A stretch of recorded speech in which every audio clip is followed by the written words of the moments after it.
Swayam Prabha. Digital India. Educated India.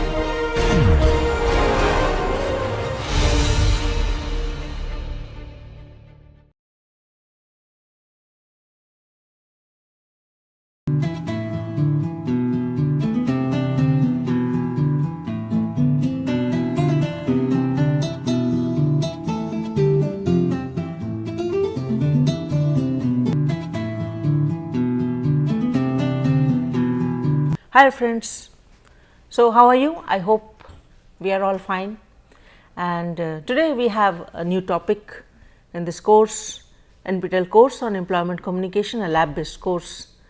It is a very important topic and very interesting. It is called non-verbal communication.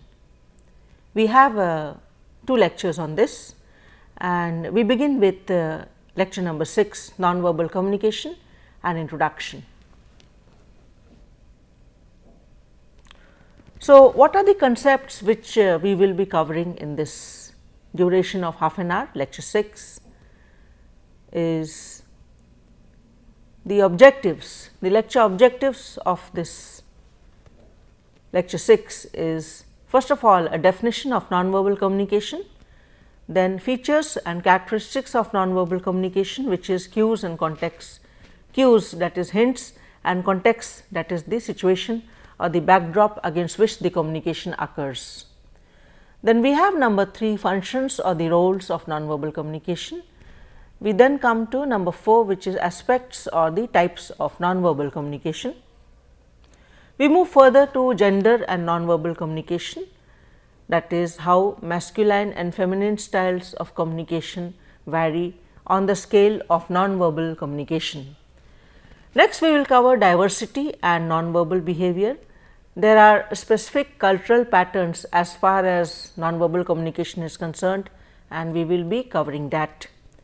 We will be talking about technology and nonverbal communication, how the onslaught of the heavy presence of technology in communication also impacts us on the nonverbal front. We will be assessing our effectiveness as nonverbal communicator. In other words, what I mean is that we will be talking about a framework, a program by which we can become effective nonverbal communicators, and we will end the topic with a summary. This will be roughly in conclusion lecture number 7 of this course. So, let us come at the outset to the definition of nonverbal communication. It has been very simply defined as communicating without words. If you go back to the earlier lectures, maybe in the earlier part of this lecture series, where we spoke about the word verbal. The word verbal, the English word verbal, originates from the Latin verbum, which means words. Therefore, if you speak about non-words or without words, we are in fact talking about non-verbal communication. So, in other words, it is called communicating without words. Now, at the outset, I would also like to emphasize on the importance of non-verbal communication as such. It is imperative that we are able to understand and use non-verbal language. It is very essential for developing and maintaining healthy, productive and responsible relationships. In other words, what I am trying to say is that we have talked about the power of language, we have talked about the power of white spaces, we have talked about the power of black words, we have talked about the importance of verbal communication, but we cannot neglect the importance of non-verbal communication. And in the next few slides, you will be able to understand why and how. So, we move further and try to define and make clear to you the idea of non-verbal communication. It is the unspoken communication, unspoken because it is not having words, words which can be spoken or written. Nonverbal communication has been defined as the unspoken communication that goes on in each and every face-to-face interaction with another human being or other human beings as such, one to one or one to many. It is and it has been recognized as the way by which you can understand what the other side wants without them having to say it, to speak it, to spell it out. So, those who are good in nonverbal communication will know a secret way into the heart, the soul, the mind of the other. And if we look at the psychological aspect of nonverbal communication in fact represents the innermost, the most instinctual form of communication. When I say the word instinctual, I will refer to the example of a small newborn baby. I am talking about a human baby. So, if you see that in a hospital scenario, suppose you go and you look into the cradle, you peer at the baby, you see that the baby will smile or smirk or show some expressions with his or her face, and this has not been taught to the baby. It has not been taught to him or her that this is called a smile and you smile when you are happy, and this is called a frown and this is called a smirk, so on and so forth. The idea is that it is instinctual, it is self-learned, it is based on the innermost urges and instincts of human beings. We have here the quotation of Mehrabian, and he found that only 7% of a message value is that which is attached to words. Somebody who is listening, that is somebody who is the communicator or the communicatee in reverse order, receives the rest 93% through non-verbal means. On the same level, you have the researcher whose name is Birdwhistle, whose research suggested that spoken words, or let us say verbal communication through the spoken mode, accounts for not more than 30 to 35% of all the social interactions we engage in. So, it implies, in other words, that almost 65% of the social meaning of messages we send to others is communicated through the non-verbal modes or means. This is a small pie chart we have here, which conveys the information of the research and the research findings we have talked about, that verbal channel carries 35% of the message value in social interactions, and non-verbal channel carries 65% of the message value in the communication interaction. Now, what are the characteristics of non-verbal communication? We have a subtitle there to this slide, cues and context. As I said, cues, that is hints, suggestions, not complete as such, and by context we mean the backdrop or the situational background to the communication interaction. So, we have defined nonverbal communication as any message or response not expressed in words. In this scenario, the hints we are using, we will come to it in more detail when we come to aspects of nonverbal communication, or the response we give to the other, which is again not in words, is most important. So, cues and contexts, just remember it. We have another point to be mentioned here, mixed message. What happens is when there is a clash, between your words, that is verbal communication, and your actions, that is non-verbal communication, then you send a mixed message to the other. The other who gets a mixed message is confused, or in fact is puzzled by the contradictory nature of what you are trying to communicate. if we have agreed based on the finding of research, we mentioned two researchers, that nonverbal communication carries almost 65% of the message value, then it is our role and responsibility as if we are trying to be efficient communicators, that we should not send mixed messages. When we come to the functions of nonverbal communication, then we will develop more on mixed message. Now, we are going to talk about the functions of nonverbal communication. We have 5 functions of nonverbal communication. The first is message reinforcement or complementation.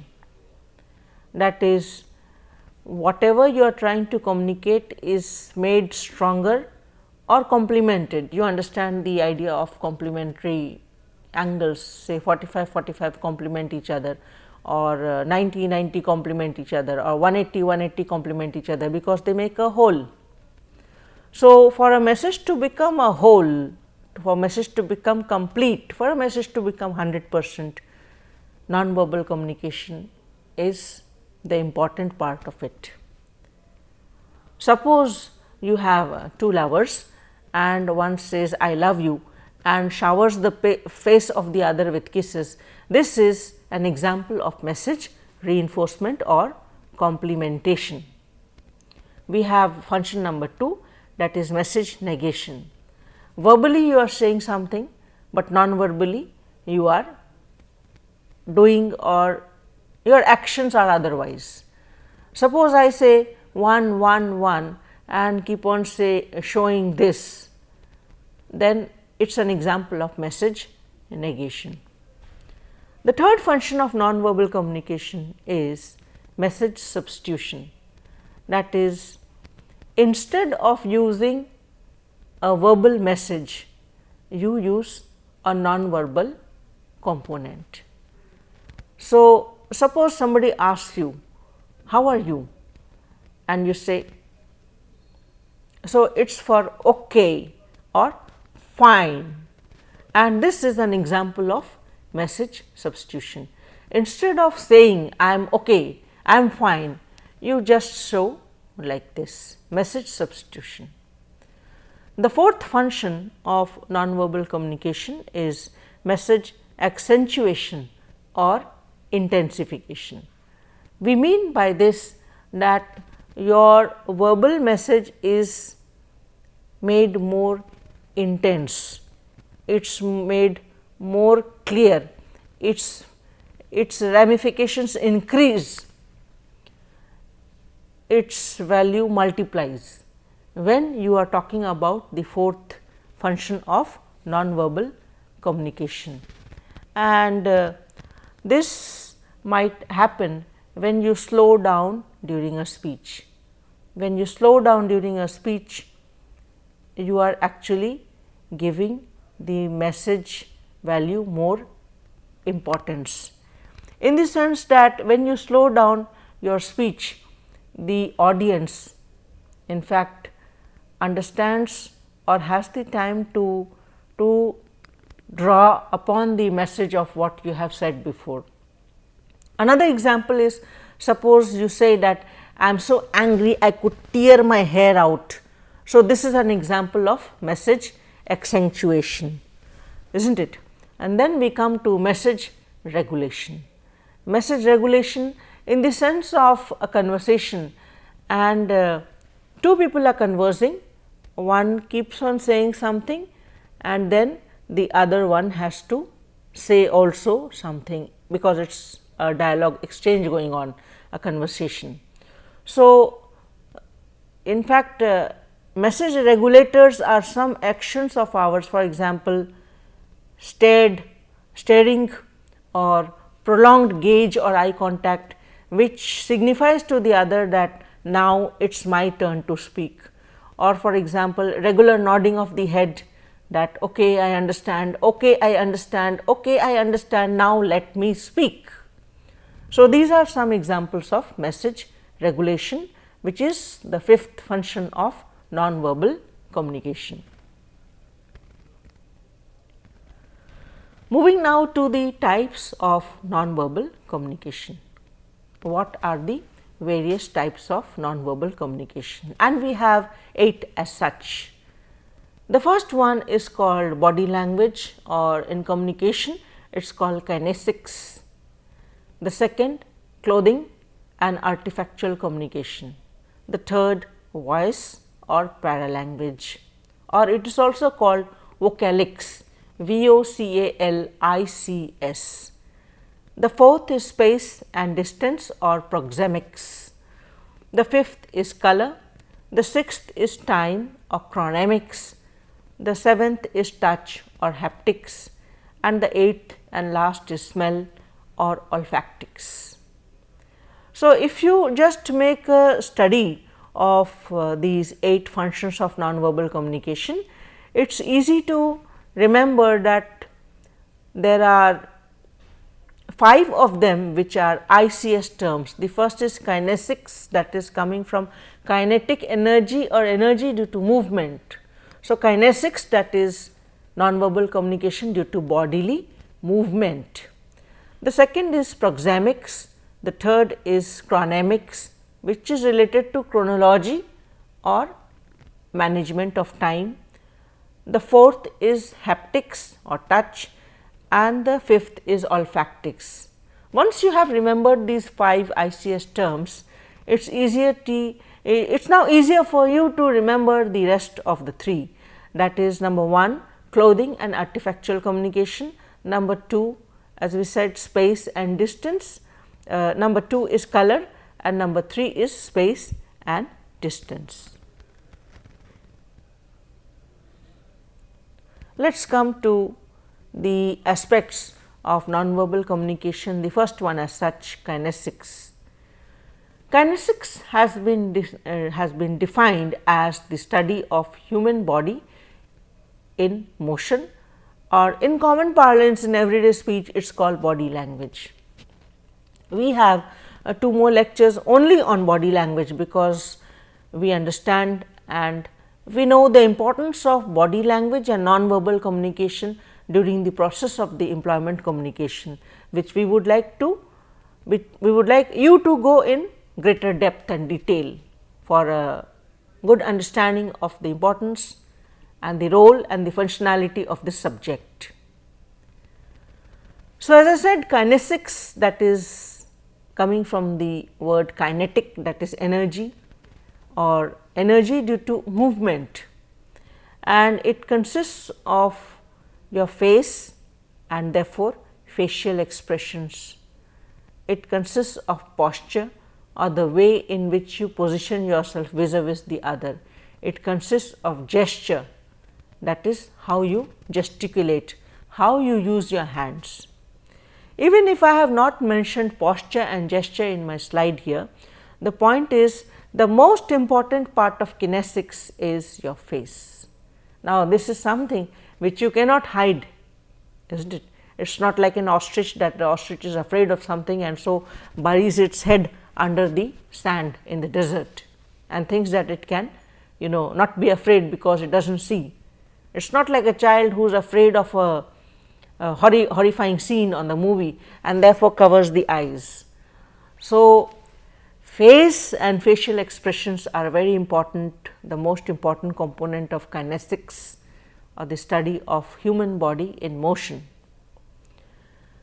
We have a term here, facial management techniques, and what we imply is that we all must use certain means to control the expressions we reveal to others. In the face as such, apart from smile, the next important is eyebrows and forehead, how we move the eyebrows and the forehead to communicate feelings, attitudes, emotions or meanings. Civil inattention is advisable because of what is called staring. A stare is a gaze or an eye contact for a protracted period of time, and it is considered bad behavior, it is considered ill behavior. Therefore, sometimes we need to practice civil inattention, which has been defined as the polite ignoring of others so as not to infringe on their personal space or personal privacy. The idea is that if you are going to keep on staring at somebody, the other will become a little bit disturbed, sometimes more disturbed, and it may lead to communication quarrels or fights or unsavory situations. So, we have this diagram here, and I want you to focus on the way in which this diagram is trying to tell you that the way in which the direction of your gaze or eye contact is would vary according to the nature of the item under consideration. If possible, I will go slow and give you some examples of what are the kind of statements, questions, situations which can make our gaze move in this kind of ways. First of all, let me tell you that Richard Bandler and John Grinder, I repeat once again, Richard Bandler and John Grinder, they are the two researchers who have worked on NLP, that is Neuro Linguistic Programming, and this is their finding which we have on this slide here, this diagram. What they say is that people look in one direction when they try to remember something, and in another direction when they want to invent something. So, on this side of the face, it is about memory, it is about remembering something, and on this side of the face or this side of the eye or the gaze points in this side, it is about when your mind is mentally remembering something. So, you are able to understand. So, you understand that the way in which we also look up, sideways or downwards with our eyes is understandable by the other, and the other, the communicator can understand whether you are inventing or remembering. So, there are some questions which will evoke visually remembered images, and these questions are: what color are the carpets in your car? What color are your mother's eyes? And number 3, what color is your teacher's hair? We move further and let us have 3 questions which are about visually invented images. Now, if such questions are asked you, then you will start thinking, inventing in your vision, what it would be. The response like, how would you look from my point of view? And then you will think about your point of view and you will invent, because your point of view is different from mine, we both are unique. Number 2, how would you look in purple and green hair? So, you start inventing, you start looking in this direction and thinking. And number 3, what would your home look like after it has been ravaged by fire? So, you would invent, isn't it? Then we have some questions that evoke auditorily remembered images. Auditory, that is related to audition or the sense of hearing. And these questions would be, can you hear your favorite music? And you start looking in this direction, and you invent whether are you able to hear your favorite music. Number 2, can you hear music you dislike? And number 3, what are the first 4 noises? What are the first 4 sounds? What are the first 4 notes? What are the first 4 notes of Beethoven's 5th Symphony? What are the first 4 notes of Beethoven's 5th Symphony? Then I will like to give you 3 questions which evoke auditorily invented images. We are talking about the questions that would evoke auditorily invented images, pictures. Number 1 is, how would your dog sound singing Mary had a little lamb, isn't it? Suppose you ask this question, how would your dog sound if he sings Mary had a little lamb? Then the idea is that you will be thinking of how the dog would be, you would be inventing in your mind, and your gaze would be in this direction, while you would be thinking that the dog would be thinking or singing the song. Then we come to the next topic. I would like you to look at this, some fun in between this funda and lectures. The second aspect of nonverbal communication is clothing and artifacts.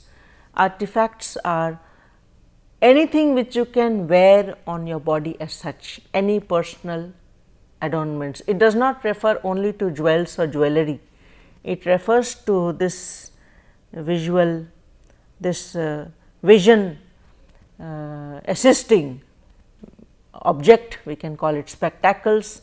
It refers to any kind of hair bands, it refers to ear tops and so on and so forth, even your clothes.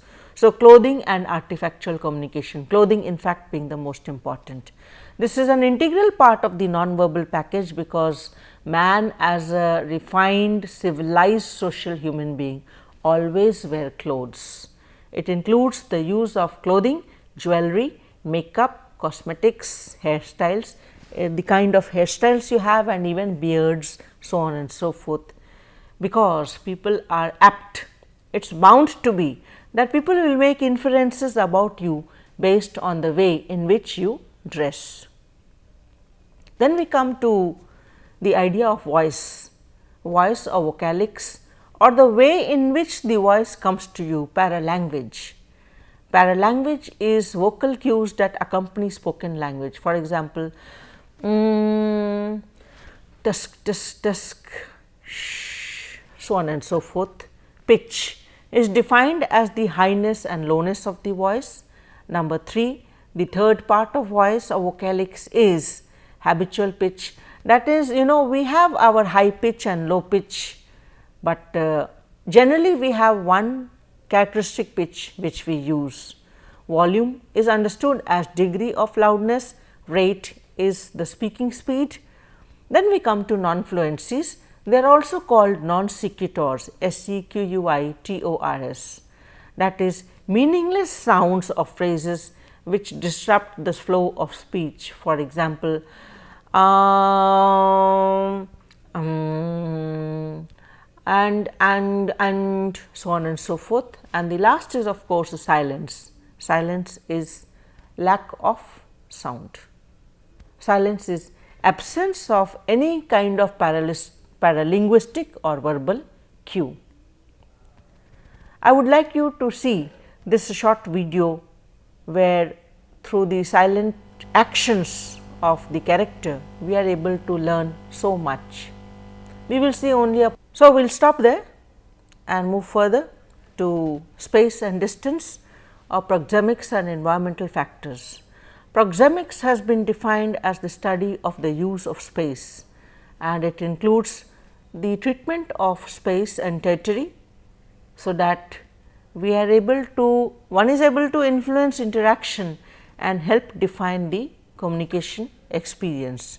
We will make this clear by a reference to the 4 types of distances which exist between communicator and communicatee, or between the 2 parties of the communication process. This is the finding of Edward T. Hall, a communication researcher, who defines 4 different types of distances that we keep between ourselves and other people. The first is intimate distance, 0 to 18 inches, the distance between 2 wrestlers or 2 lovers. The second is personal space, that is, we say at arm's length, 18 inches to 4 feet. This is 18 inches, an arm's length. The third is a social distance, and we are talking about 4 feet to 12 feet. We maintain this distance with those with whom we have social relationships. And the fourth and last is public distance. It is the distance we have between ourselves and those in positions of public authority and power. Let us move further, and we are now talking about the kind of spaces which exist between communicators. We are talking about the way in which we can think about the permanence or the impermanence of physical space in which the communication is occurring. Researchers have divided environmental space into 3 types: first informal, second semi-fixed, and the last fixed feature. Now, informal space is highly mobile and can be quickly changed. It is, for example, light, chairs, tables, furniture, so on and so forth. Number 2, semi-fixed feature space is temporary partitions which are, or maybe heavy tables which are used to create distance or space, and fixed feature space contains relatively permanent objects, for example, the boundary wall between 2 houses or the use of some other permanent feature as such. We are now to the end of this lecture, number 6. Territoriality and personal space is an important concept in communication, because as human beings we like to say, we like to feel that this is my area, my space, my territory.